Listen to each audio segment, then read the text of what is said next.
quitté ITCOM en 2004. J'ai terminé ma formation en 2006.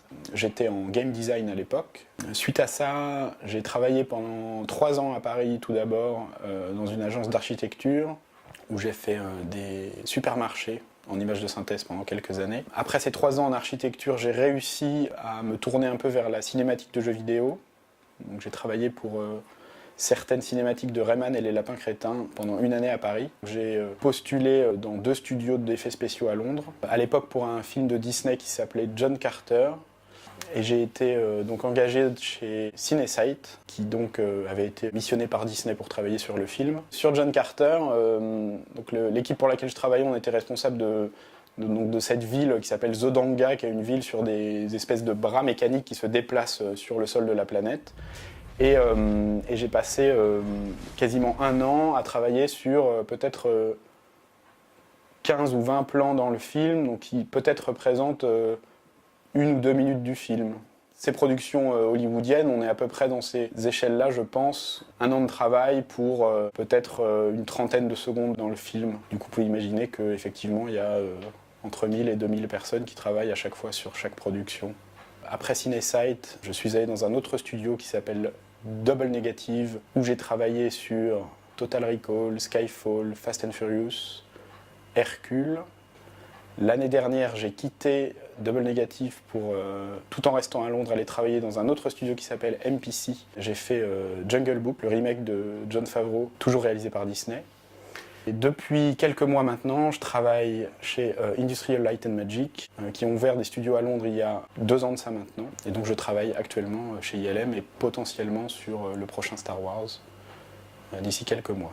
Donc j'ai un poste de ce qui s'appelle Senior Lighting TD. TD, c'est une appellation qui est très utilisée dans l'industrie à Londres. Donc ça veut dire Technical Director en anglais. C'est le terme qu'on utilise pour artiste, on va dire. Parce que la technique et la technologie évoluent beaucoup dans l'univers du jeu vidéo aujourd'hui.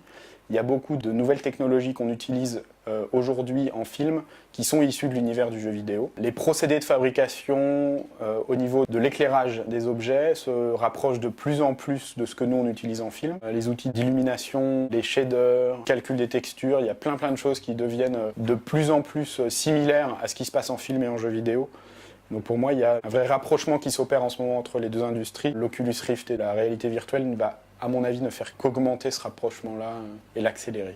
J'ai vraiment remarqué que certains réalisateurs sont vraiment très attachés à nos capacités artistiques, d'autant plus sur les films qui sont vraiment à mi-chemin entre les effets spéciaux et des films d'animation. Par exemple, reparler de Jungle Book, qui est donc un film où la seule chose réelle est Mowgli, ce petit garçon qui a été filmé sur un fond vert. Tout le reste, toute la jungle et tous les animaux sont en images de synthèse.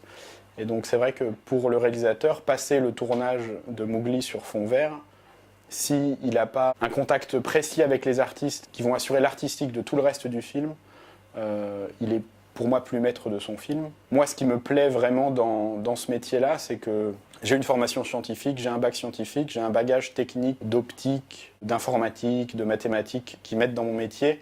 Mais finalement, ce qui peut-être a fait de moi un bon lighter, c'est mes capacités artistiques et ce petite chose que j'ai dans l'œil qui me permet peut-être de juger d'une image. J'ai beaucoup aimé cette balance entre l'artistique et la technique. Et c'est ça qui me plaît dans ce métier-là. Oui, je suis très heureux dans mon métier. Je réalise la chance que j'ai d'être arrivé là. Que mon travail soit vu par des millions de personnes à travers le monde, c'est mine de rien extrêmement gratifiant. Quelque part, j'aime bien dire qu'on contribue au bonheur des gens, parce qu'on va au cinéma généralement pour se faire plaisir, ou en tout cas pour se changer les idées, et que je suis fier de pouvoir apporter ça aux gens. Le premier conseil que je pourrais donner, c'est de persévérer, parce que la route est longue. Moi, il s'est passé 5 ans de boulot à Paris en freelance, à faire de l'architecture, à faire de la publicité, à faire du packshot. C'est petit à petit, vous allez apprendre des choses même dans ces projets-là. Pour moi, il n'y a pas de projet qui ne mérite pas d'être fait. On n'a pas besoin forcément d'être sur un gros projet pour s'amuser. Je prendrai l'exemple peut-être de ce qui s'est passé à Double Negative, donc un autre studio londonien où j'ai travaillé. L'année dernière, ils ont travaillé sur un film qui s'appelle Ex Machina, un tout petit projet anglais, un peu cinéma indépendant. Les effets spéciaux étaient joliment faits. Très joliment fait, c'était simple, mais c'était joliment fait. Et 6 mois après, le film a été nominé aux Oscars. Et l'Oscar est allé en février dernier à Andrew Whitehurst, qui était donc le VFX superviseur sur le film. Donc un petit film anglais sans prétention a gagné l'année dernière l'Oscar des meilleurs effets visuels. Comme quoi, voilà, il n'y a définitivement pas que Star Wars dans la vie. Au niveau des qualités requises, pour moi, la qualité la plus importante, ça reste l'humilité. Et je me souviens très bien de quand je suis arrivé à Londres, donc sur John Carter à Cinesite, quelques mois après mon arrivée, mon superviseur m'a dit « Yuen, la chose la plus importante que tu puisses faire dans ce métier-là, c'est de laisser ton travail parler pour toi. » Et moi, c'est un des meilleurs conseils, je pense, qui m'a jamais été donné. On est là pour produire de belles images, c'est la chose la plus importante.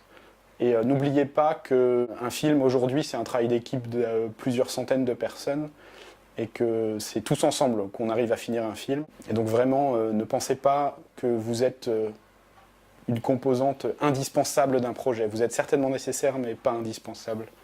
Et restez à votre place. Et c'est vrai que ITCOM, ça a été la découverte de l'aspect graphique de l'art. Moi, je me souviens d'un groupe qui avait envie d'apprendre quelque chose ensemble. Il y a l'apprentissage, on va dire, un peu empirique de la part des professeurs.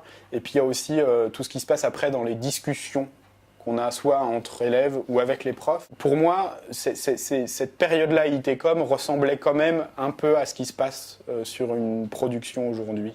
Le président de DreamWorks, Jeffrey Katzenberg à l'époque, disait un film n'est jamais fini, il doit juste sortir. Et pour moi, il y a vraiment quelque chose de vrai là-dedans, c'est qu'on est en recherche permanente. Qu'à l'école, on était en recherche permanente de quelque chose et que même finalement aujourd'hui, à travailler sur un film, on est en recherche permanente de quelque chose. C'est que, mine de rien, aujourd'hui, un film, ça tient encore avec des gros bouts de scotch cachés derrière les décors, qu'ils soient virtuels ou pas. Et c'est ça qui fait, pour moi, la beauté de cette discipline.